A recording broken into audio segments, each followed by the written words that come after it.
it's Kristen and this is a book haul. So this book haul is from things I got toward the end of 2023.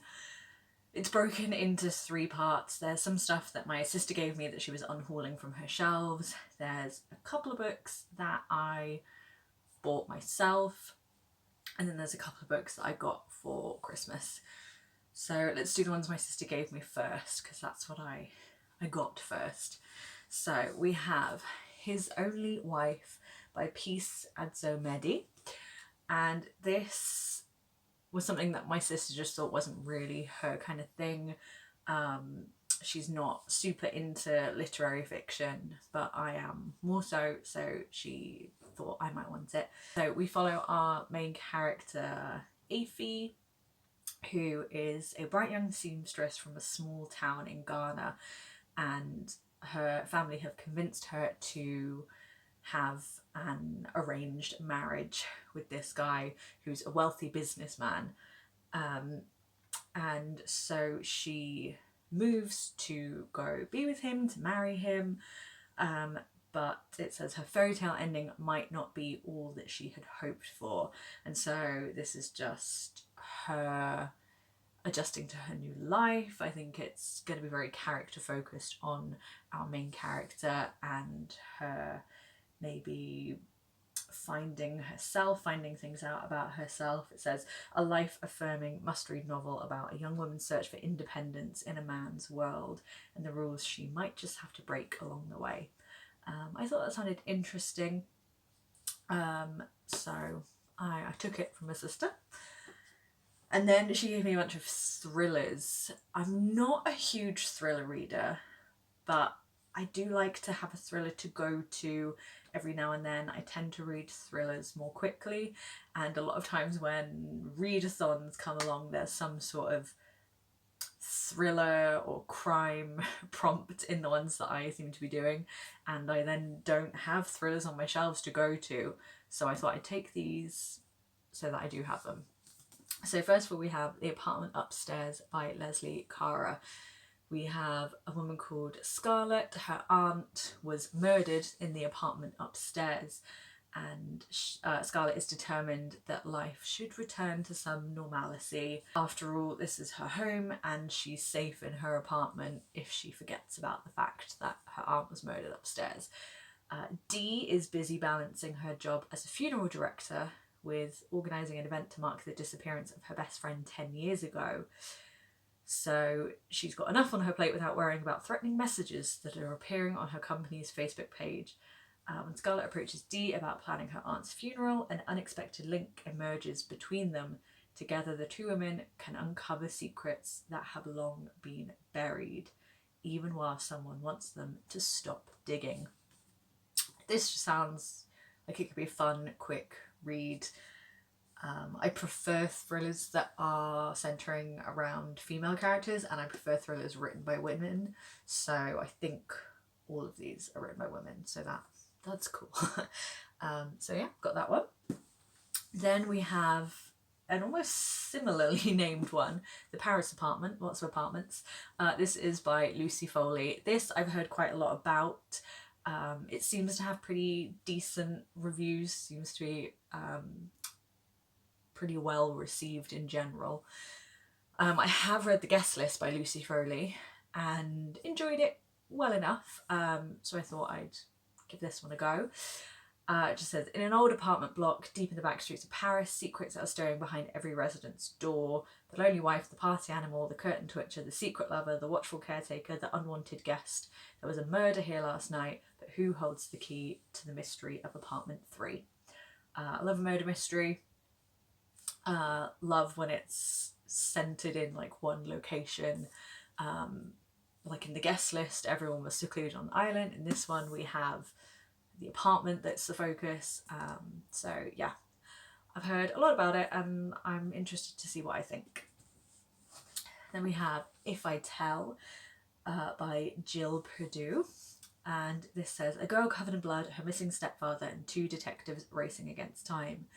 We have Laura, who is like really well regarded as a detective. She's her team's top interviewer, an expert at finding the in with victims to help crack the case. We have Neve, her straight talking partner, who is starting to notice cracks in her mentor's careful facade. And then Jenny is the 14-year-old assault victim found bloody and confused on a suburban street. They need answers and fast, but Jenny seems terrified to tell the truth. As the pair try to reach her, Laura begins to lose herself in the memories of her own shattering trauma, leading to a mistake that could have fatal consequences. I feel like with my thrillers, I need to learn more so what I like and what I don't like. And I'm unsure if I like an entirely like one POV or multiple POV thriller. I really don't know. So I think by reading this, which is multiple, and then this potentially is also multiple, and also the Paris apartment might be multiple, we will see if multiple POV is something that I like in my thrillers or if I just prefer following one character. So lastly, I have The House We Grew Up In by Lisa Jewell. Lisa Jewell is a thriller author that I've heard lots about, but I've never read anything by her. So we have this one, which says, imagine a picture book cottage in a village, a family in a sun-drenched kitchen filled with love and laughter. Picture an Easter weekend when tragedy strikes, so unexpected and devastating no one can talk about it. The years pass, children become adults, gradually they lose touch as the secret between them tears them apart. And then something happens that calls them back to the house they grew up in and to what really happened the Easter weekend all those years ago. This sounds intriguing. I, again, want to learn more about my taste in thrillers. Do I like something that delves into the past like this, characters coming back? I feel like I've enjoyed that in previous thrillers I've read, but I want to see if I prefer that to thrillers that just sort of take place like all in one timeline.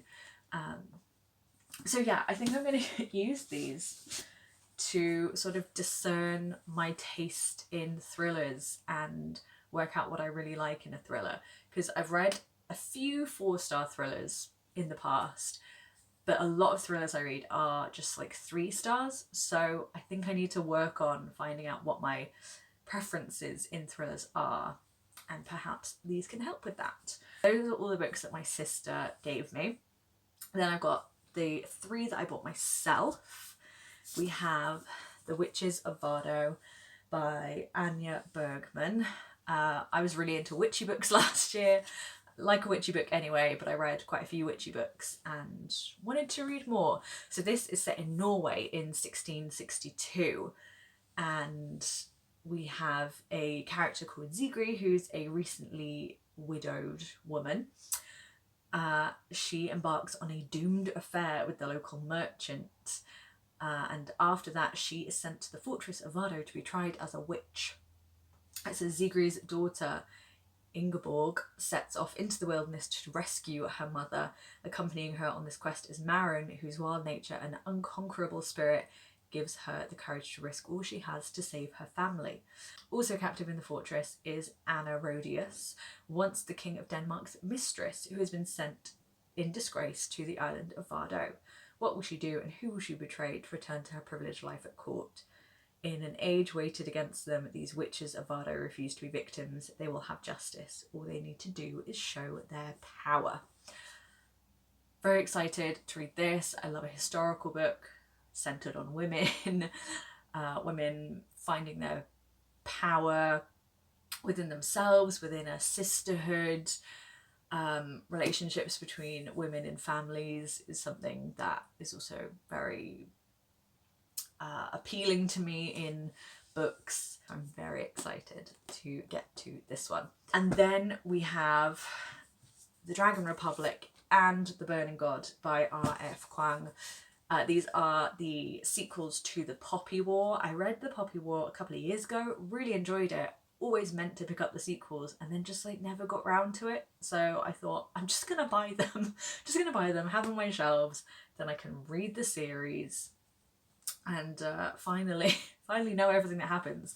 So the Poppy War is about a character called Rin, who has this quite downtrodden life. She really wants to go to this academy where she can learn, to fight, where she learns about politics, and there is sort of an approaching war.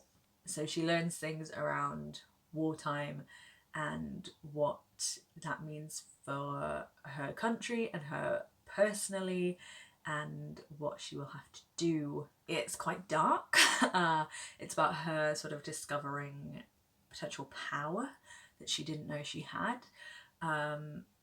It's very grey morality, or even just just dark morality, with most of the characters. But I enjoyed the first book a lot, and it ended on a very intense note, and so I just need to pick up the sequels. So I bought those two.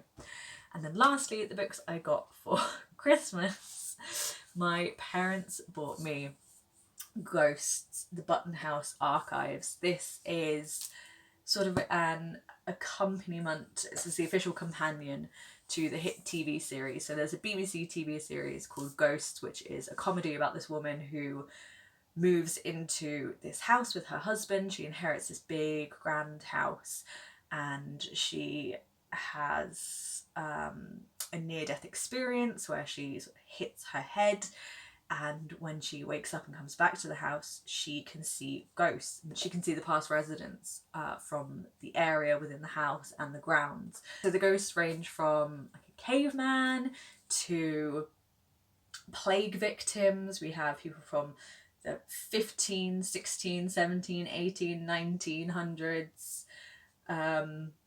Yeah, it's very fun. We have a captain from the war, we have a politician, we have the lady of the house from years ago. And this is just extra like notes on the characters, notes on the house.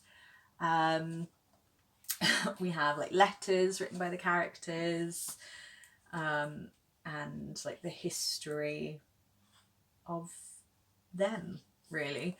I really like this series, and I think this will be a nice one to flip through. And then finally, we have a book that my friend bought me, which I saw in the charity shop when we were out shopping once, and pointed it out because it's part of a book series that I loved as a child, and that's Judy Moody Goes to College by Megan McDonald.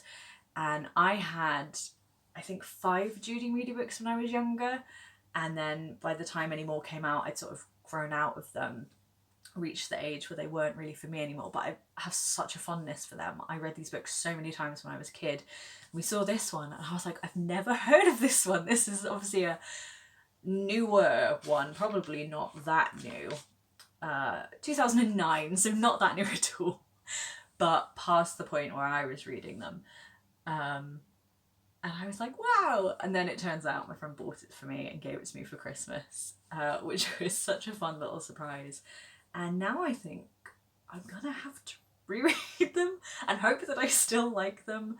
I think I'll always have a fondness for this series. But yeah, Judy Moody's this like sort of troublesome child. She's very grumpy. She gets in moods a lot, but she always likes a project. Every book she's working on like a different project, and I think that's so fun. As someone who loves a project, I really enjoyed these. So that was just a fun little thing for Christmas from my friend. It felt very nostalgic. So that is everything. Got a lot of thrillers, got some fun little books, got something to finish a series. Yeah, I'm happy with this little book haul. Did you get any books for Christmas? Let me know down below in the comments, and I will see you soon with another video. Bye!